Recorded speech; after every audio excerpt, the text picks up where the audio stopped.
politics can be said to be holistic and complex in its very nature, as power dynamics and interdependence are in all human relations and institutions. Every social interaction is potentially a political one.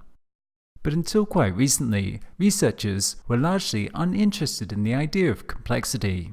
Systems that were complex were largely seen as just an extension of more basic systems. It was largely assumed that by studying more elementary organizations, we would, in general, know everything that we needed to know. However, through new insights over the 20th century from physics, chemistry, ecology, and other areas, we've come to increasingly recognize complexity as something that is both irreducible and very fundamental to our universe. Through such insights, we're increasingly coming to recognize that as systems go from being more elementary to more complex, they change in very fundamental ways. As new features, structures, and dynamics emerge that require new categories, descriptions, and methods to understand and model effectively. Political complexity, then, deals with the complexity of political reality. That is to say, its holistic and dynamic nature, the interconnectivity and interdependence within socio-political systems. Advocates of complexity theory describe it as a new scientific paradigm. Complexity theory suggests that we switch our analysis from the individual parts of a political system to the system as a whole, as a network of elements that interact and combine to produce systemic emergent behavior in a continuous evolutionary process. Such new insight helps us to better approach very complex socio-political phenomena without limiting ourselves to reductionist methods. Such phenomena as international politics, global civic organizations, terrorist networks, large social networks, political movements, etc. Political science is the study of political systems. Political systems are a set of social institutions through which a society makes collective decisions and implements them. Political science lives on the fault line between the two cultures in academia, the sciences and the humanities. As a science, it uses theoretical models and tries to match them to empirical data. Like social science in general, political science has progressed by adopting a variety of methods and theoretical approaches to understanding politics, and methodological pluralism is a distinct feature of contemporary political science. Despite considerable research progress in the discipline based on many kinds of scholarship, it has been observed that progress towards systematic theories has been at best modest and uneven. Formal languages are largely what make a discipline scientific, but like other social sciences, political science has never managed to develop formal systems akin to the use of mathematics in the natural sciences. This is an outstanding issue with the social sciences in general that some believe complexity theory may address as it's currently being adopted. Political scientists study the many aspects to socio-political institutions, how they operate, and how they might or should operate. Such political systems are complex and multidimensional in nature, as the requirement for coordination and collective decision-making on issues crosses all aspects of society. Likewise, politics is inextricably intertwined with culture, social structures, and economics.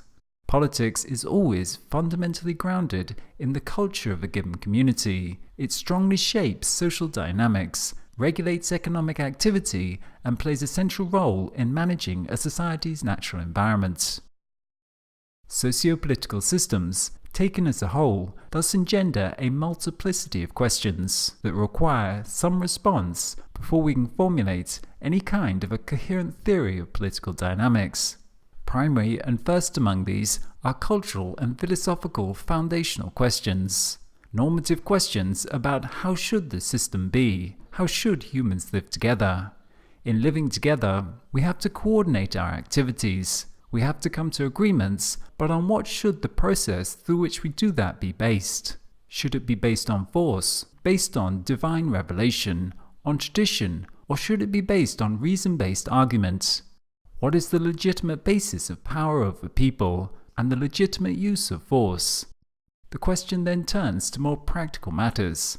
How do societies implement their cultural understandings within a set of social institutions? A system based upon force would naturally formulate an authoritarian hierarchical structure. One that is based on reasoned discourse would have an alternative structure that is better suited to that process. Such questions lead in turn to an in-depth analysis of the set of political institutions through which decisions are made and implemented, the different bodies that constitute the government, the legal structures, the bureaucratic organizations that execute on decisions, the mechanisms for enforcing the implementation of those rules, the adjudicating on cases of dispute. Political scientists likewise concern themselves with how different political organizations interact with each other, how they find common ground, their similarities and differences, and this is the area of comparative politics and international politics. Political science, as a separate field, is a rather late arrival in terms of the social sciences, but it emerges out of a long, rich, and deep history of political philosophy. Political systems are as old as human civilization, and the study of them dates back to the work of ancient Greece and before. The first great work of political philosophy in Western history is typically identified as Plato's Republic. Plato was interested in the question, what would a just society look like, and what virtues must the people and the rulers have to make it just? Plato distinguished between 5 types of regime and held that the state should be organized in the manner of a person or organism, with the higher parts ruling the lower. Notice this correlation of regimes with parts of the soul is the first example of the organic metaphor which holds that the state should be organized in the manner of a person or organism. Plato believed that there was an ideal world, and the wise were capable of knowing that world, that the best political system would be one that put those wise people in charge of arranging society for others, in the way that the brain controls the body's arms and legs, and not the other way round. Plato's greatest student, Aristotle, disagreed with him deeply. Aristotle formulated the first republican theory of politics. Man, he posited, is by nature a political animal. Only beasts or gods live outside the polis. Within the context of the good polity, humans are the best of animals. Without law and polis, they are the worst. Aristotle thought that by definition political society is self-rule among equals, and self-rule requires face-to-face meeting. Thus the polis can't be too large. Citizens share in ruling and rotate through offices. Each citizen must be capable of ruling and being ruled. Despite their disagreements, Plato and Aristotle both approach politics in essentially the same way. They're seeking a polis that is both just and embodies virtue, and they believe that this can come about only if some group of people in the polis are themselves virtuous, the leaders for Plato and the citizens for Aristotle. For about 1,000 years after the fall of Rome, medieval Christian European society was a feudal society. There were literally no public lands, roads or institutions. Government was in the private hands of the local lord. All people were bound to each other by a set of complex religious, legal and traditional-based obligations, being legally unequal, and political theory in such a world was of little interest. The modern revolution in political theory is part of the long breakdown of the medieval worlds, brought on by a decline in the power of the landed aristocracy, the discovery of a new hemisphere in 1492, the emergence of the Protestant religion, the development of the Italian cities as centres of commerce and banking. It is in this climate that the first modern political thinker arose, that of Niccolò Machiavelli. Machiavelli redirected political thinking from the normative and philosophical realm of what was the best form of government and how should government be realized so as to achieve certain ideals, and he instead focused it upon the reality of exercising power. For Machiavelli, the political world cannot be determined by ideal virtues alone. It instead requires an analysis of the real power dynamics at play. And if one is to be successful in such a world, one has to maintain power and control at all expense. Machiavelli merged the ideal into the real and asked about the real costs and effects of acting according to ideals. In politics, what matters is the kind of state that is created and maintained. From Plato through the medievals, the idea that a just society could be constructed without virtuous citizens or virtuous rulers would have been incomprehensible. But Machiavelli finds that political society often has to continue without moral virtue and find a way to be just and stable without it. Machiavelli's very modern and realistic way of looking at political theory was a somewhat radical break from tradition that came to shape all later thought. But he also raised questions about the inherent morality of politics, with such questions remaining with us today. Political theory then entered an intense couple of centuries of development during the 1700s and 1800s, as our modern understanding of politics and governance was formed. Religious and traditional foundations for governance were rejected, and thinkers like Hobbes, Locke, Rousseau and Kant formulated a new philosophical foundation to political organization based upon reason and rational institutions. Political institutions that were explicitly designed according to reason and based upon the concept of the rational individual, who entered into a set of agreements with others to formulate the government that would serve in the interests of all. The emphasis shifted to the mass of individuals and governments as rational instruments for achieving their well-being. Duties and ethics became formulated in abstract principles of reason and based around the individual, as exemplified by Kant's categorical imperative. Such an intensely productive period of political theory fed through to an age of political revolution, as the modern nation-state framework was born. Reason-based constitutional systems of government were formed with a rational set of institutions. The English, French, and American Revolution created a new paradigm in governance that proved successful as others followed, and we moved into the modern political era that we know so well. The idea of the nation-state, with a centralized government ruling over a large geographical area with a culturally homogeneous population, came to form the new architecture for governance, as people around the world obtained freedom from colonialism and were encouraged to develop such political units of organization. The nation-state system became the dominant modality for governance, as the spectrum of political possibilities within that architecture formed, from the left to the right, as the 20th century saw intense battle and divisions over how governance should be conducted within the new modern paradigm. The development of the nation-state coincided with industrialization. As the two became merged, the strength of the nation became closely associated with the strength of its industrial base. However, by the latter half of the 20th century, the relentless drive of technological change and the market system were becoming ever more important organizational structures within society. Eventually, a revolution in information technology would unleash a powerful new force of rapidly escalating interconnectivity on all levels from the local to the global. And it's within such a context that the conceptual foundations and institutional design pattern that created our modern systems of governance are becoming eroded along many dimensions. The turn of the 21st century is a time of profound socio-political disruption, as power is shifting. It is moving upwards to a globally integrated economy and outwards to distributed peer-to-peer networks enabled by telecommunications.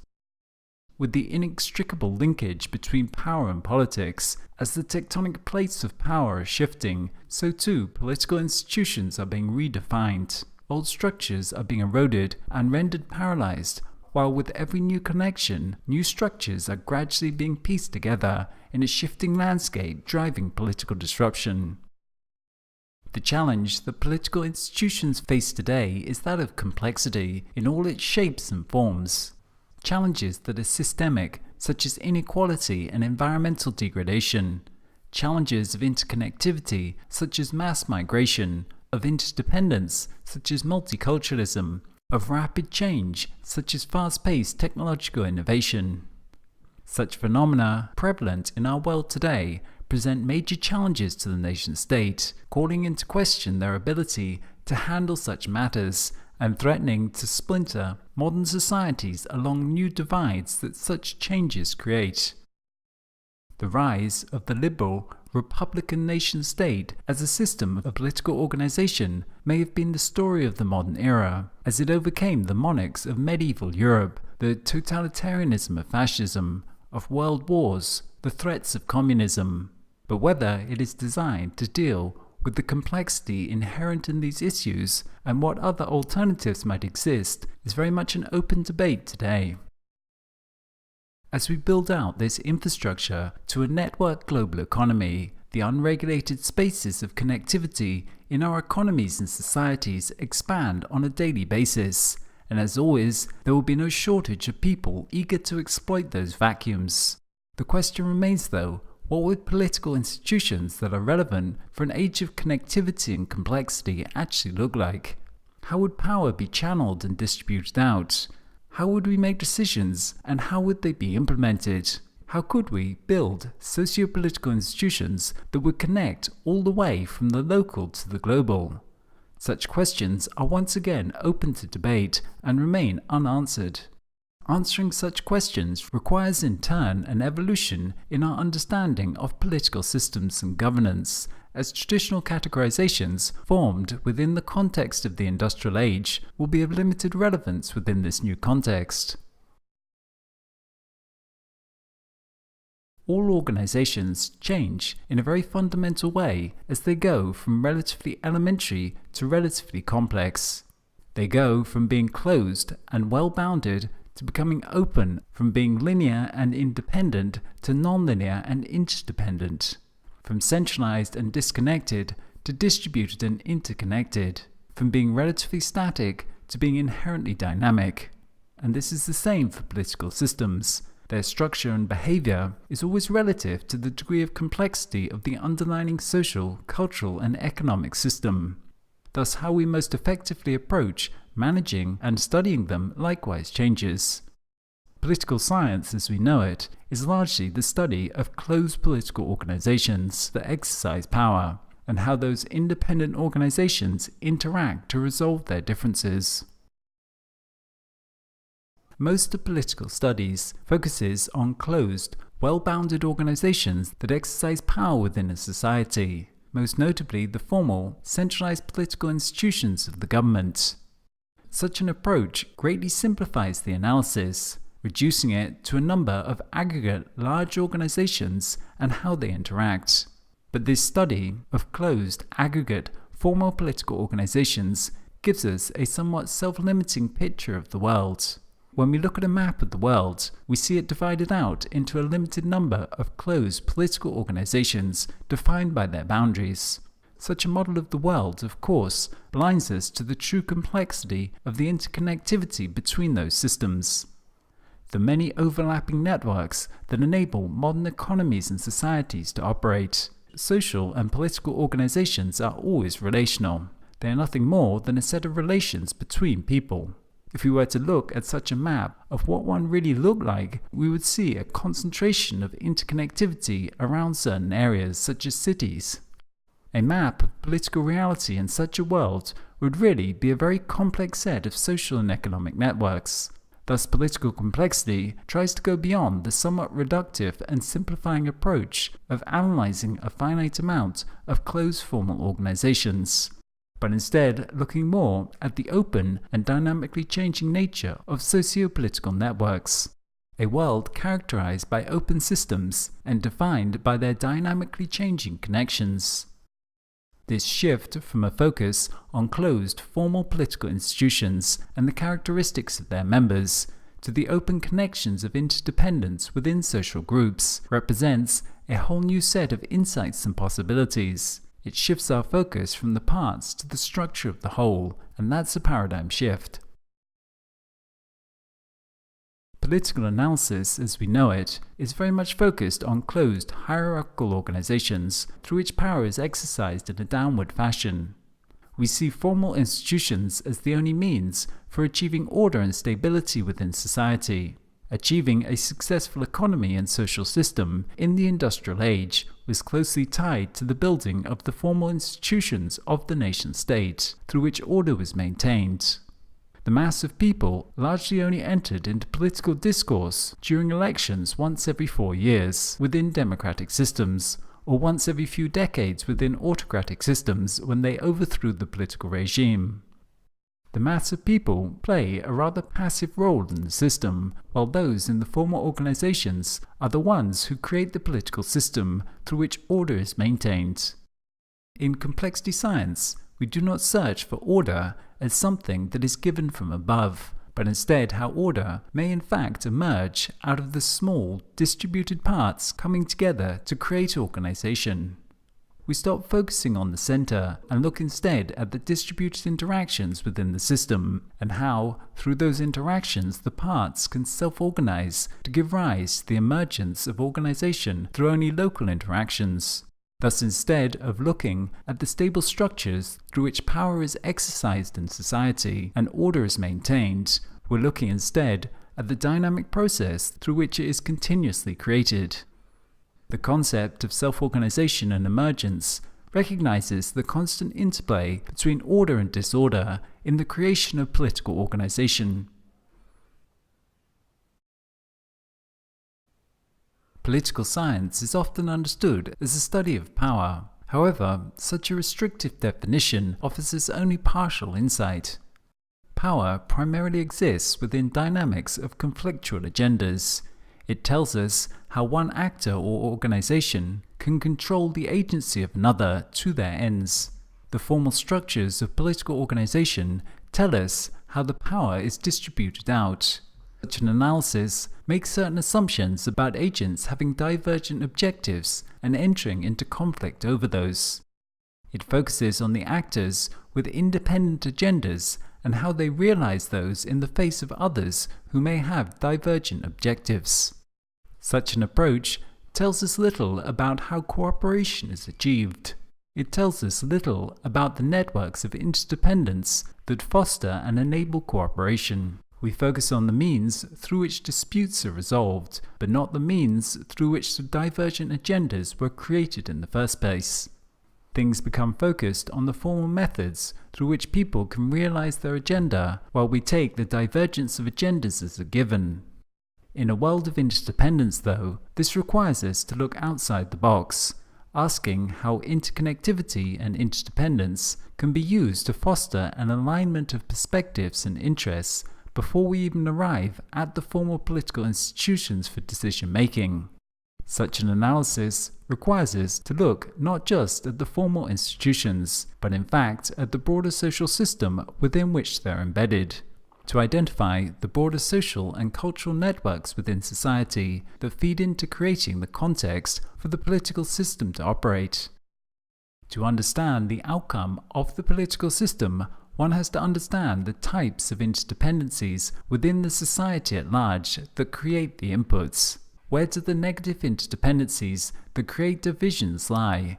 Where do the positive interdependencies that create alignment lie? The formal political institutions of a society will only ever be able to deal with issues on a relatively superficial level, while the real issues will involve a deeper set of dynamics defined by positive and negative interdependence. To enable a functioning political system, it is required that those issues are dealt with on the appropriate social or cultural level. This requires a more holistic and comprehensive analysis, one that is not focused on the independent actors, their agenda, and the means of power through which they can use force to realize that agenda, but instead an identification of the broader set of influences around the individual that shape their specific agenda, which in turn are a function of the dynamics of the positive and negative interdependencies within the broader socio-cultural system.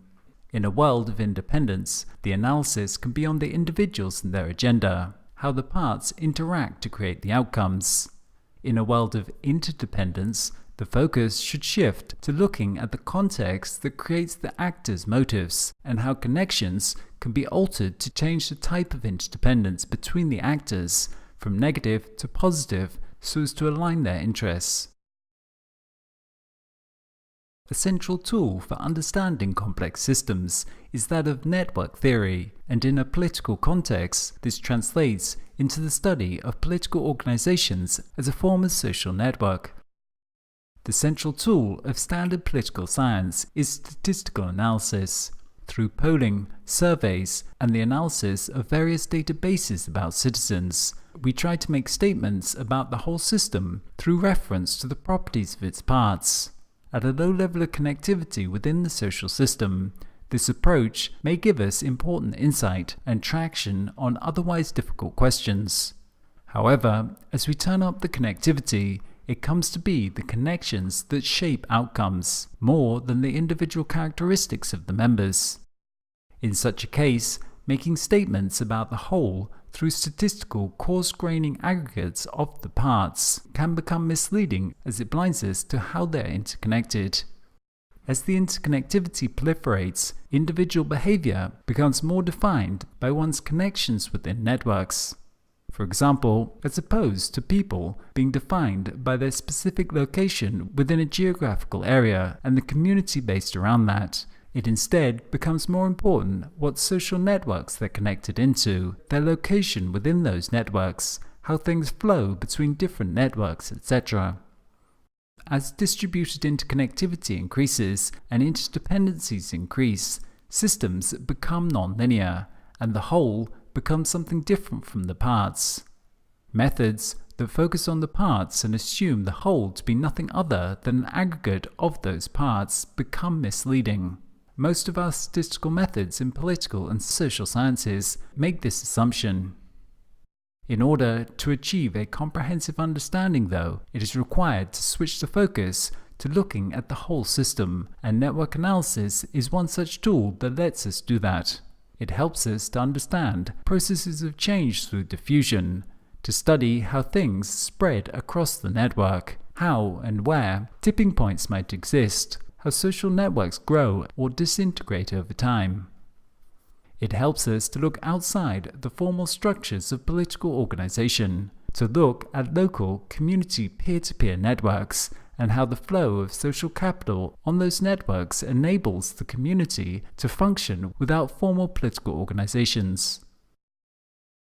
Network analysis helps us to see a wide array of informal social patterns that fall outside of closed organizations or cuts across them, such as international criminal networks, migrant networks, urban networks, etc., and it enables us to use formal methods to interpret their workings. Complexity theory involves a set of models surrounding evolution and adaptive capacity, which can be used to understand the development of political systems and how they respond to major changes. The central question is, how does the system adapt to the inevitable changes within its environment so as to successfully navigate change and thus be sustainable over time? Political organization, as we know it, typically takes a centralized regulatory approach of defining closed borders and uses a centralized intelligence and decision-making authority to interpret the environmental changes, formulate best responses, and then control the elements of the organization towards those optimal ends. Such centralized regulation as a means of dealing with change becomes limited in its capacity within complex systems, and the emphasis shifts to the development of distributed structures that enable the process of evolution. Complexity theory helps us to understand the workings of this process of evolution as it takes place within social systems through the production of variety, selection, and duplication. In dynamic and complex environments, the emphasis shifts from creating fixed projections and controlling for specific outcomes to that of enabling impersonal mechanisms of selection for developing the most appropriate response to the environment, and thus ensure the system's capacity to successfully respond to change. Here, complexity theory borrows many insights from ecology to understand the process through which ecosystems and societies alike go through the various stages of growth, maturity, collapse, and regrowth in what is called the adaptive cycle. Political reality is certainly complex, in that it pervades all aspects of social life. To date, we've struggled to reason about it in a scientific fashion, as political analysis has been divided into either philosophy and social theory on the one hand, or the limiting tools of statistics, classical game theory and algebra on the other. But with the increasingly coherent theoretical framework of complexity theory, social scientists now have access to the kind of abstract and powerful formal tools that have to date been the purview of the physical sciences. Although it will certainly take time for these models from mathematics, physics, and computer science to permeate into the social sciences. But with such tools, our understanding of socio-political systems can be taken to new levels of abstraction and rigor. Ideas that philosophers and social theoreticians have grappled with for millennia can be formalized in new ways that offer deep insight and greater structure to our reasoning. Existing social theory frameworks like functionalism, conflict theory, complex interdependence theory, etc., can be reconstructed out of more fundamental modeling frameworks and formal systems. This offers exciting new possibilities within the social sciences, and in this course we'll explore these opportunities that complexity theory offers for rethinking political analysis.